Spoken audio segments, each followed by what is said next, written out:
Muchas gracias, presidente. Con el permiso de la mesa, compañeros senadores y senadoras, a los medios de comunicación que nos acompañan, al público, a todo el que nos ve más allá de las paredes de este recinto.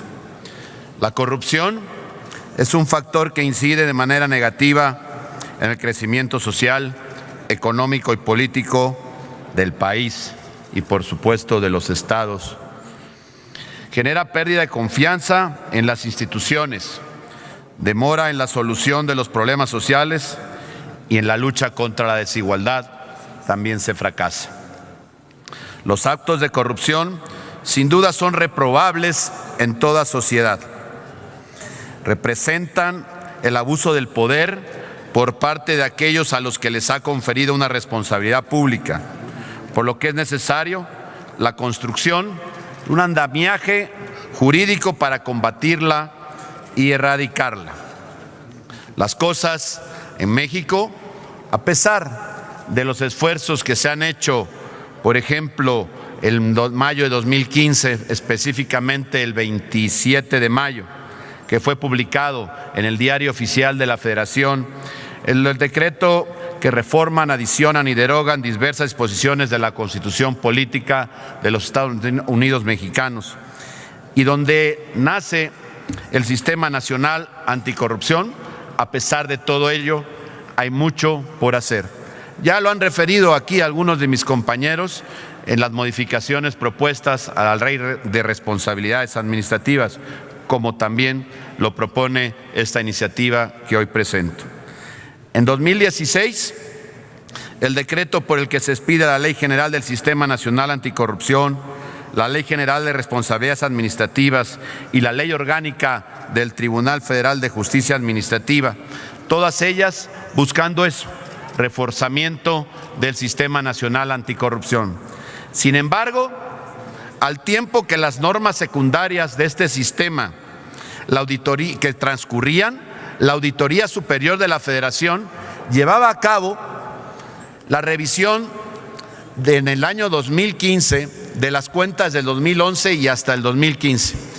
Y se encontró precisamente ahí con una figura que se había venido dando ya en varios estados del país.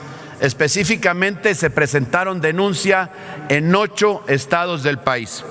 Por esto que se denominó desde la Auditoría Superior de la Federación como simulación de reintegro. Esto es el que observaciones que se tienen a las auditorías en los estados por desviación o presuntas desviaciones de recursos, de repente los estados vuelven a depositar en las cuentas de la Federación para así poder solventar las observaciones. Por supuesto que lo que asusta aquí es la frecuencia con la que esto se empieza a dar en los estados. Y lamentablemente no se tiene todavía la figura que permitiera, en todo caso, poder sancionar. Algunos de los casos que han sido denunciados precisamente por la Auditoría Superior de la Federación han quedado sin materia, porque no se establece la simulación de los reintegros de los fondos federales desviados como una posible falta administrativa, mucho menos que pudiera ser grave. Y lo que ocurre en la práctica es que en los hechos, cuando viene la revisión y esto se detecta, el dinero se repone y con eso la observación queda solventada, pero en ningún caso pueden, desde luego, impedir que luego, como lo han hecho en la práctica, las vuelvan a retirar y estos recursos pues los muevan hacia quién sabe qué lugares. Por poner un ejemplo, en mi estado, en Veracruz, 4,700 millones de pesos fueron observados mediante esto, la simulación de reintegros de recursos ante observaciones de la Auditoría Superior de la Federación.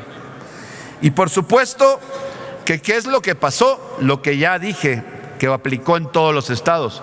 Regresaron ese dinero a una cuenta para poder salvar la observación y luego poderla retirar. Y esto, por supuesto, que significa una grave falta.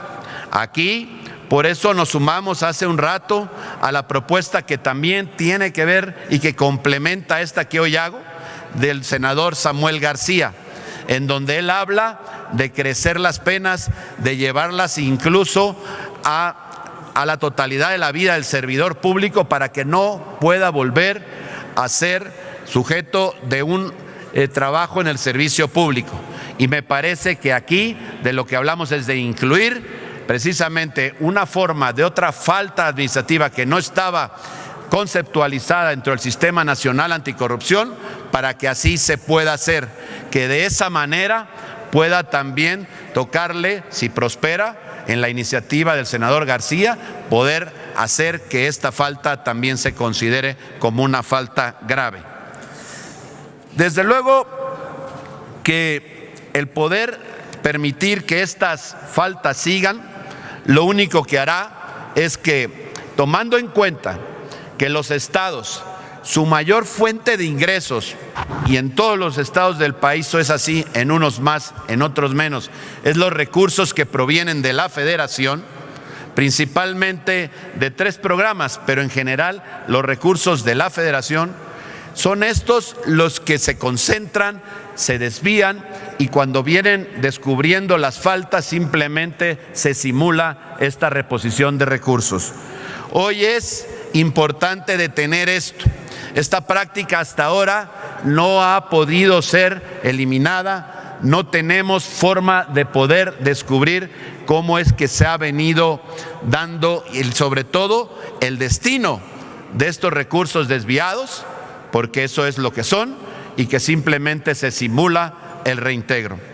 Por ello es que someto precisamente hasta esta honorable asamblea la presente iniciativa con proyecto de decreto por el que se adiciona un artículo, el 54 bis, a la Ley General de Responsabilidades Administrativas, misma que a la fecha no ha sufrido reforma alguna, por lo que debe considerarse esta propuesta el inicio para que las realidades que vive la sociedad, como la que se expuso, se vayan incorporando a las leyes y así mantener un verdadero Estado de Derecho y acabar, como ha sido propuesta de Acción Nacional, en la que concurren otras fuerzas políticas, con la corrupción y la impunidad en este país. Muchas gracias, presidente.